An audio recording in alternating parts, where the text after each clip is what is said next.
Bafowethu, njengoba nazi-ke abaningi ngihleze nginabo bayazi ngumdumazi.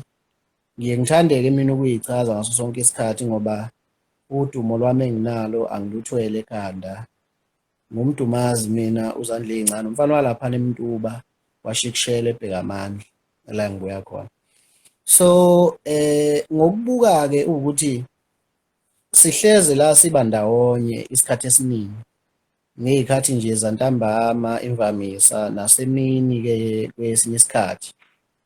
Ngikubuke kwangijabulisa kakhulu ukuhlala nani ngoba ngiye ngibone niba abaningi impela ningena sihlale nje kube mnandi nanokubukelela-ke nje ukuthi isibalo laphana kuma-followers ami siyakhuphuka nje kakhulu, engicabanga ukuthi ezinye zezinto mhlambe eninomthelela omkhulu kuzona nina abantu enihleze ninami la ku-live, kuma-live nje ami engijwayele ukwenza.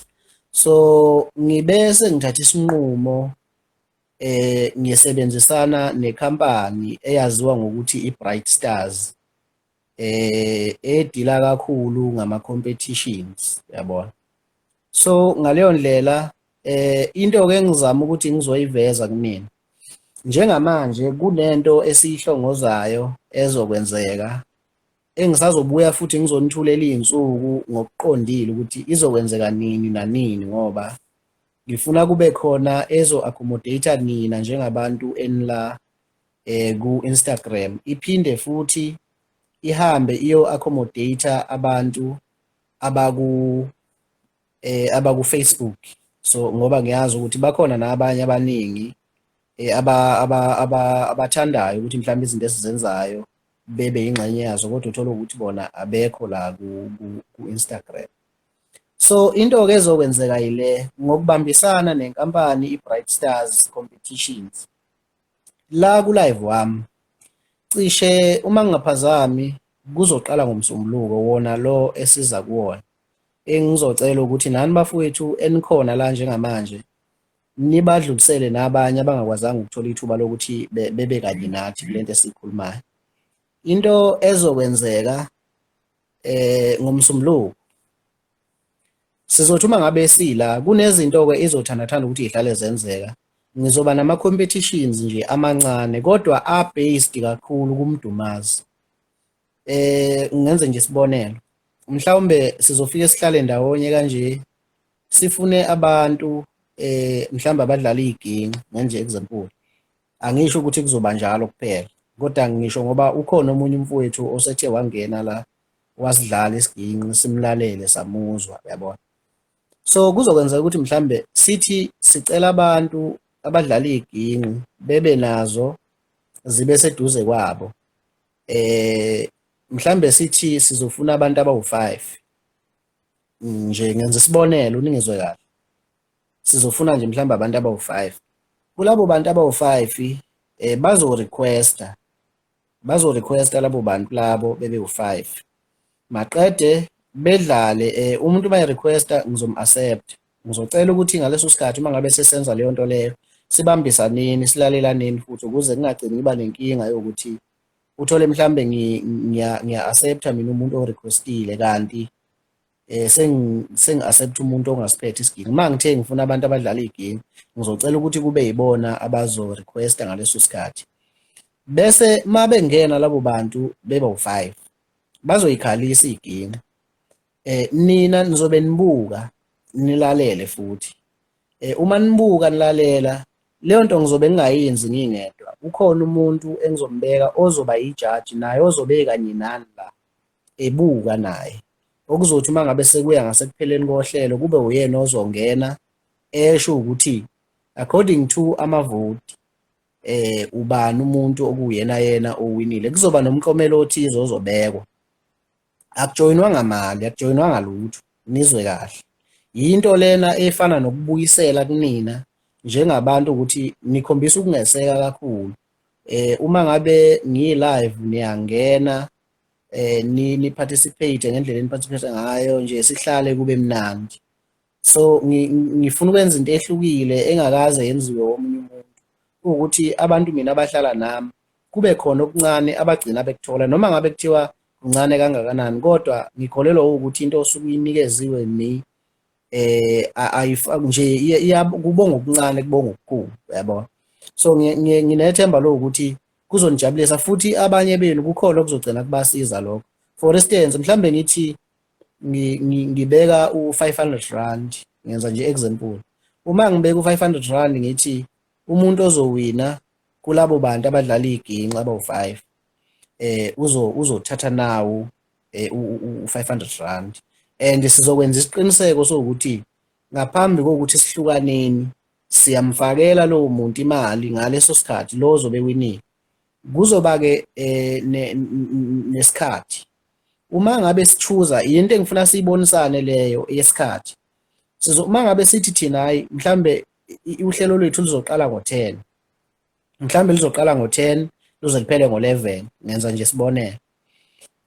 Uma ngabe sekusondela ku-11 sizoba nesikhathi ukuthi ngesikhathi esiwukuthi siyagcina abantu abazobe bevota yinina, sizobe sibanikeze ilokhungana ama-alphabet. For instance, kuno-A, kuno-B, kuno-C, u-D, njalo njalo.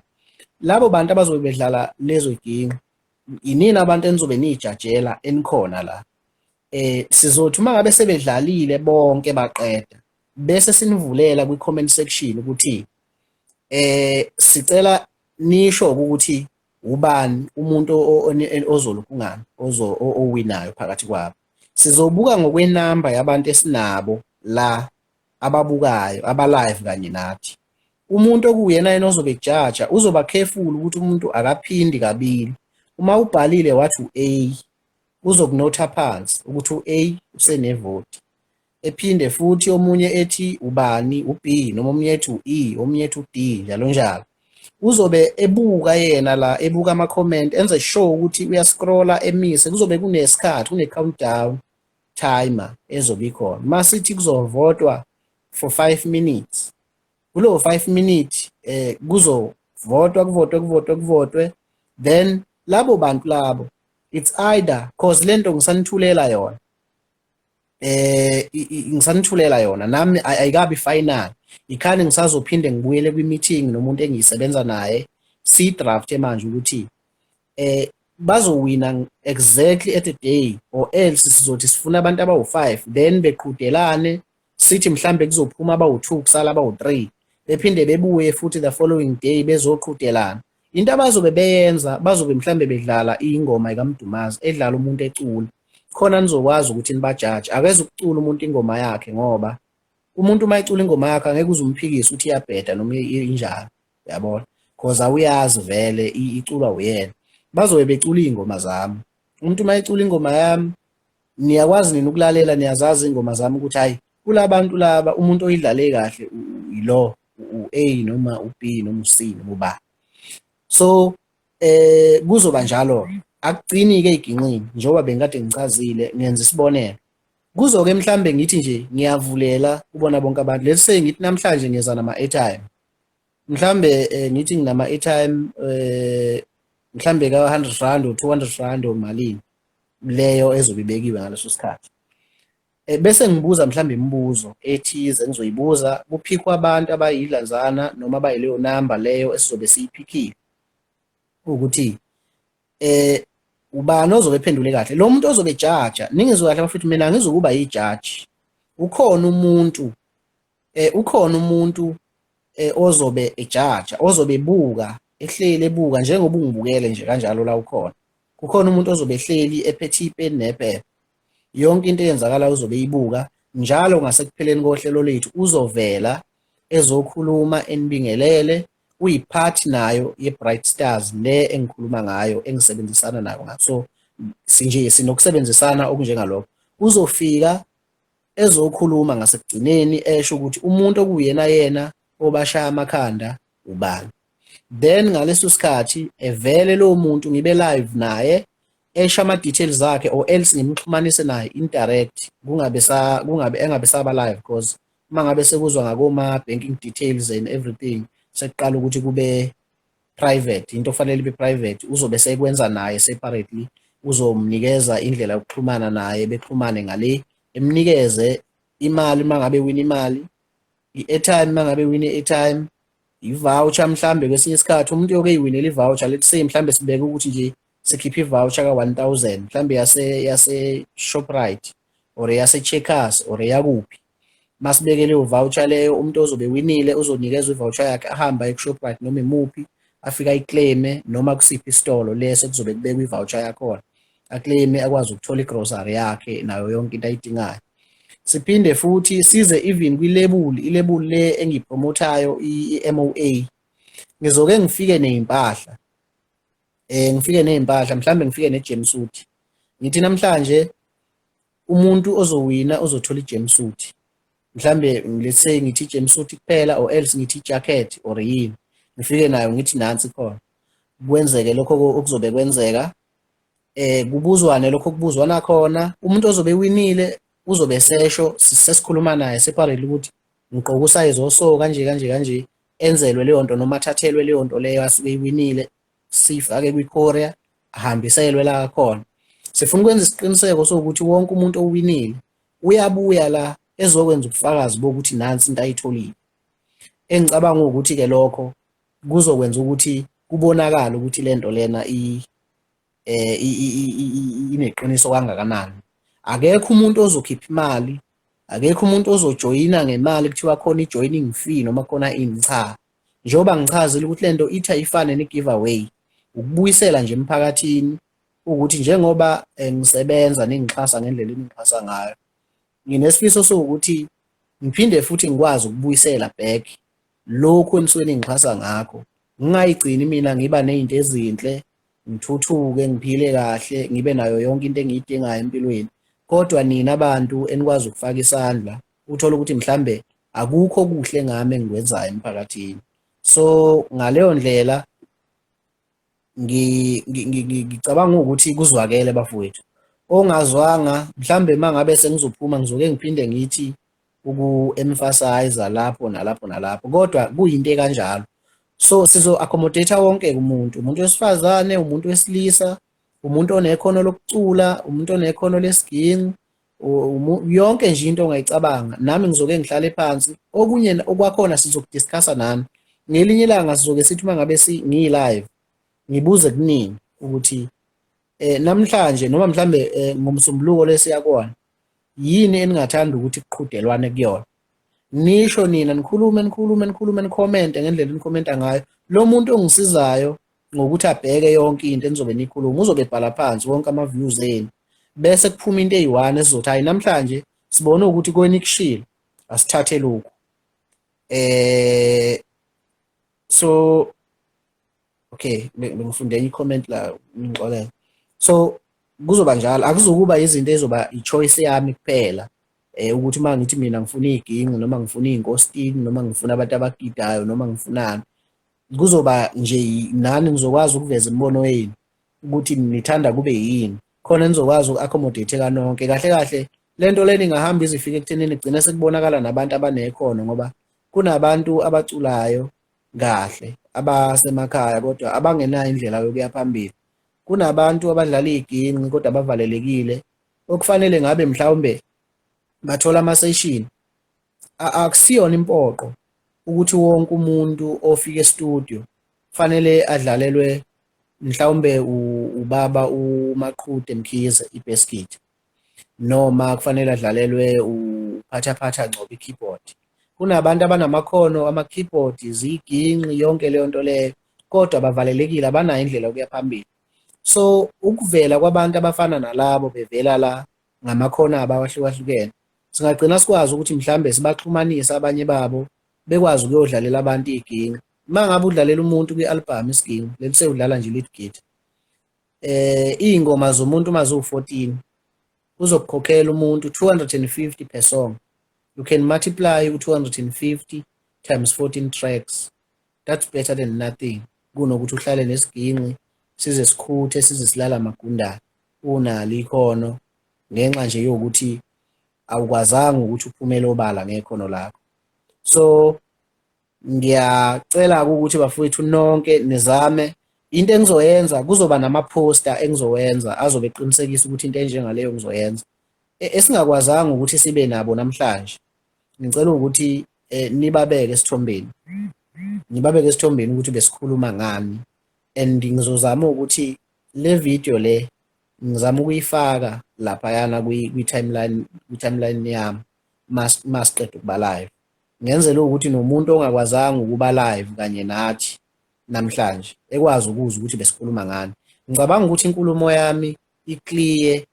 Uma kukhona imibuzo enifisa ukuthi nibe nayo based to into engiyikhulumayo njengamanje, ngicela niyiveze imibuzo yenu, ngizozama ngayo yonke indlela ukuthi ngiyiphendule ukuze sikwazi ukuthi yonke into esiyenzayo sibambisaneni sibe right. Lokho engikwenzayo ngizama ukuthi ngaso sonke isikhathi nikujabulele ukuba live nami, yabona. Into yokuqala nje leyo engifisa ukuthi ibe khona, kungathi uma ngabe ngiyanibona ukuthi niyathanda ukuba nami, noma ngabe kuthiwa mhlawumbe siyayixoxela nje asikhulumi lutho okutheni, ngiyayidlalela nje nami ngizenzela noma yini engisuke ngiyenza ngaleso sikhathi, but niyakwazi ukushiya into zenu nizohlala nami. Khona abantu abake beze besho bethi sebengikhumbule bafuna ukuba live kanye nami, bayajabula ngokuthi bengibona.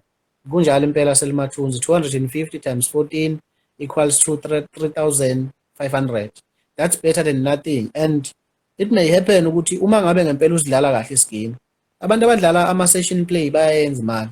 Uma idlalela ama-artist awu-4 a day, just imagine ukuthi how much lo muntu anayo, ama-artist nje awu-4, that's 3,500 times 4, which is 14,000 if I'm not mistaken, yabona. Lowo muntu uzohamba no-14,000 ahambe nawe ekhaya. Ukuthi lowo muntu athi umdlalela isiginci ufike wabhimba wadayisa amakhophi awu-3 noma awu-2, akusiyo indaba yakho leyo. Uzidlalile yona isiginci, insimbi zimnandi ziyalaleleka, so dansela isiginci thina siyeke lokho akuculayo yena, mayememezo kwakhe lokho, mayibhimba kwakhe lokho. So into nje enjalo bafowethu, ngiyacela ukuthi sibambisaneni. Lokho engikwenzayo ngicabanga ukuthi niyabona ukuthi into nje engiyiqalela yona, nami engihlalile phansi ngakucabanga, ngacabanga ukuthi no, yini engingayenza ukujabulisa abantu abangabalandeli bami, noma abantu abathanda into engiyenzayo. Khona abantu abangathanda ukubizwa ngabalandeli because lelo gama mhlawumbe lifika kabi.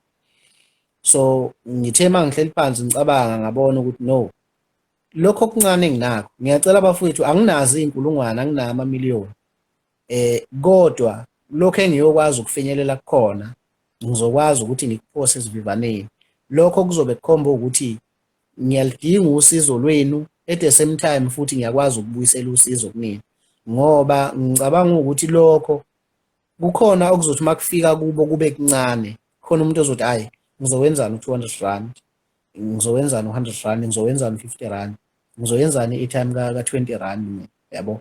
But khona umuntu who's in need of that, khona umuntu oyidingayo leyo mali, khona umuntu ongenayo even i-1 rand yokusikhuluma, khona umuntu ongenayo even i-12 rand yokuthenga i-airtime yakwa-Vodacom, akanayo ngisho i-data yokuthi angene azongibuka la, ucela kumngani wakhe ukuthi amconnectise. So kuzomsiza yena lokho.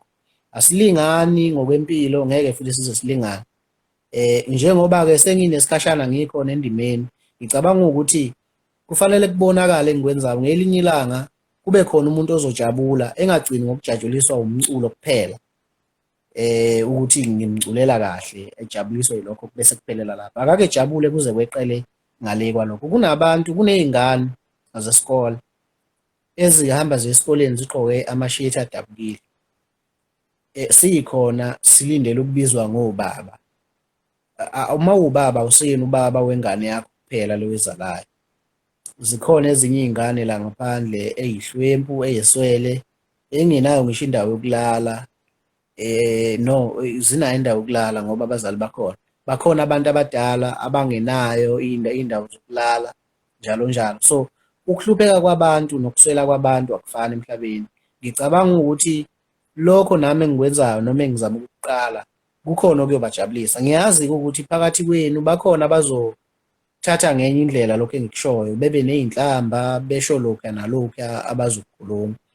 Kodwa-ke ngiyaye ngithi mina, uma ngabe kunjalo kusuke kukhombisa ukuthi into ezokwenzeka inalo ikusasa, ngoba uma ngabe abantu besasho ngazulinye bonke kwesinye isikhathi kusuke ungakafiki la kufanele ufike khona, kufanele kube khona abantu abazophikisana nento oyenzayo, basuke beku-challenge, bekunikeza amandla ukuthi uqhubeke kakhulu uye phambili. So into enjalo-ke bafowethu, ngiboneke ukuthi angizoyikhuluma nani ngaphambi kokuthi ngiyenze. imibono yenu nonke ngizoyithatha. Njengamanje njengamanje into engicela sikhulume ngayo isikhathi. Usuku ebengicabangile iMonday, uMsombuluko. So ngibukelela ukuthi kunabantu mhlawumbe abasebenza emini, kunabantu abasebenza ebusuku. So bafowethu ngicela ningizwe kahle, angeke size sikwazi ukuthi sidivide kabili because sizodivide kabili ngokwey'nsuku, kodwa ngosuku olodwa sizokwenza kanye. Okusho ukuthi uma sikwenza ngoMsombuluko, ngicela sivumelaneni ngesikhathi, umuntu nomuntu abhale isikhathi asicabangayo, but ngasekugcineni kuzoba nesikhathi esisodwa esizochuzwa ukuthi Monday lento sizoyenza ngesikhathi esiwukuthi. Bese labo abazobe bephakamisa isikhathi sasemini mhlambe ngenxa yokuthi bona ebusuku bayasebenza, sizozama ukushifta mhlambe sithi by Friday, mhlambe sizoyenza twice a week lento. Siyenze Monday and Friday. Masiyenze Monday ebusuku mhlambe sayenza ngo-10. Okusho ukuthi Friday kuzofanele sizame ukuyenza emini. Ukwenzela ukuthi si-accommodate bonke abantu, kungabi nomuntu ozothi mina ngihleze ngingayifici lento because ngisuke ngisemsebenzini nangivumelekile ukuphatha ifoni. So uyabona, ngiyacela-ke bafethu sizameni ukuparticipate sonke khona sizokwazi ukujabula sonke. Ngicela nisisho isikhathi kube yikhathi eyi-constant. For instance, kube maku-10 kube u-10, maku-9 kube u-9, kungabi o-10:30 bani cause lokho kungathanda ukusiphazamisa kancane. Kungcono lezi khathi lezi ezi-straight, yabo. Ngiyacela-ke bafowethu ukuthi sizameni ukuparticipate kulokho, sishone ukuthi Monday senza siphi isikhathi. UMonday vele kahle kahle siwutargethile ngoba kusuke kuvulwa siqaleni, sikwenzeni Monday, siphinde futhi as time goes on, uma ngabe sibona ukuthi lento iyenzeka and iyenzeka kahle, sizogcina sesikwazi ukuthi mhlambe siyenze zithi kuba more iy'nsuku so that sizohlezi sijabule sonke uma ngabe siba live nje, wonke umuntu ekwazi ukujabula. Okay, ngiyawabona-ke ama-comment even though ngingezokwazi ukuthi ngiwafunde wonke same time, kodwa ngiyawubona uNtshaka